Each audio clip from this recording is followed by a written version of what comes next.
I've had this question for a while. Can you hear? Get in there a little closer to it.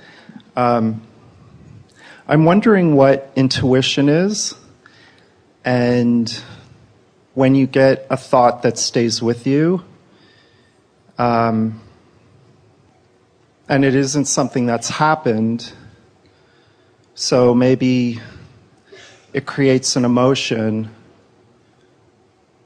Do you stay with that, or do you try to change it?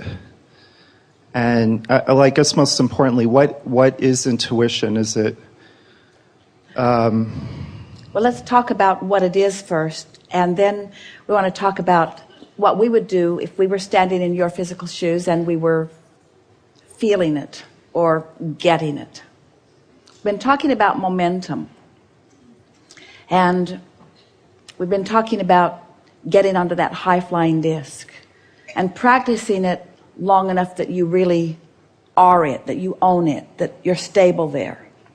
And once you're there, then manifestations begin to occur. Now, manifestations usually indicate to our human friends things like cars and houses and physical things. But we would like you to broaden your definition of that a little bit and just call manifestations evidence of energy, evidence of aligning with something, evidence of aligning with something wanted or unwanted.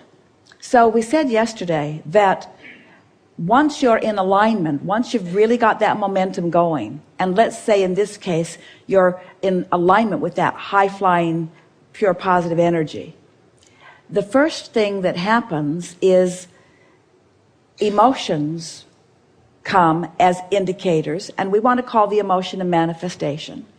And then streams of thought come, and those streams of thought that come in that state of alignment are your rendezvousing with other minds that are on that same wavelength, interested in that same subject. The degree of resistance that is involved, in other words, we would like to say that if you get momentum going on a lower flying disc, you're still going to get impulses.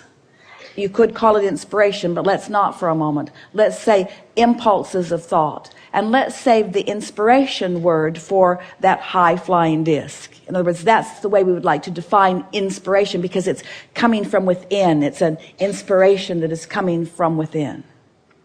Is that clear to you? So it's momentum. But what if you just get this thought that something tells you that, you should do this, or don't do it. Say you have to go somewhere, and all of a sudden you get this strong feeling that says to you, don't go, or you get a thought change. Well, as you're working your way up this emotional scale, so to speak, and you are finding yourself more often than not in this high-flying place, the inspiration that comes feels like what to do rather than what not to do. Inspiration that feels like what not to do is more coming from those lower discs. When Jerry and Esther first began receiving us in this way, they were living in Phoenix, Arizona.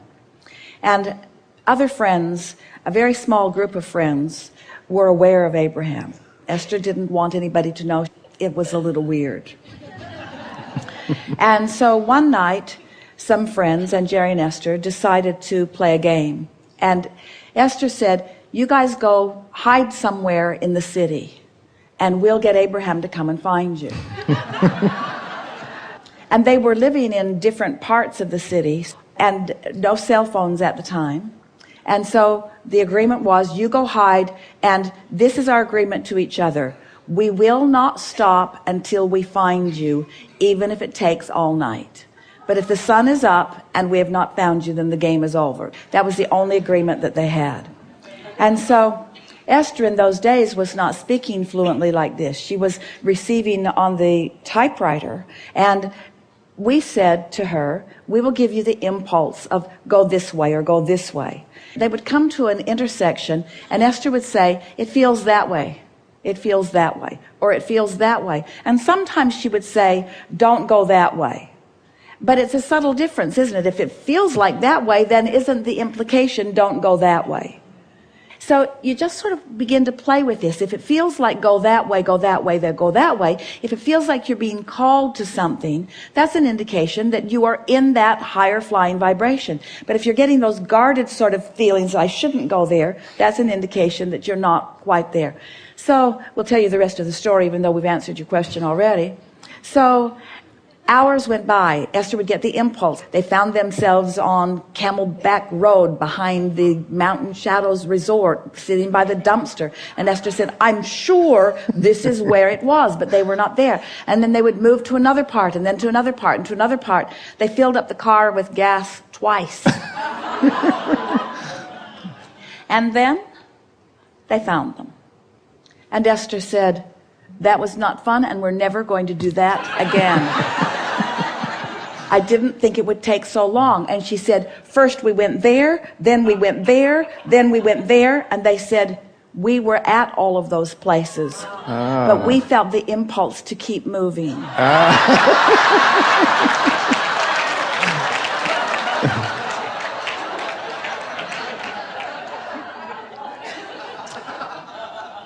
So impulse is one thing. Let's call inspiration something even better. Yes? So if the inspiration is at a low flying disc, realign the thought. And let's call it inspiration momentum. Let's call it momentum. When I've revved up my momentum enough on any subject, on any point of attraction disc, enough momentum will eventually lead me to want to act. The question is, how did I feel while I was on that disc? And how does the action feel? And as you play with this a little bit, you'll get better and better at it. You'll find yourself just beginning to move down a path that doesn't feel that good and just generalizing yourself right off of it. Okay. Good enough? Yeah. Really good conversation. Thank you. Now what?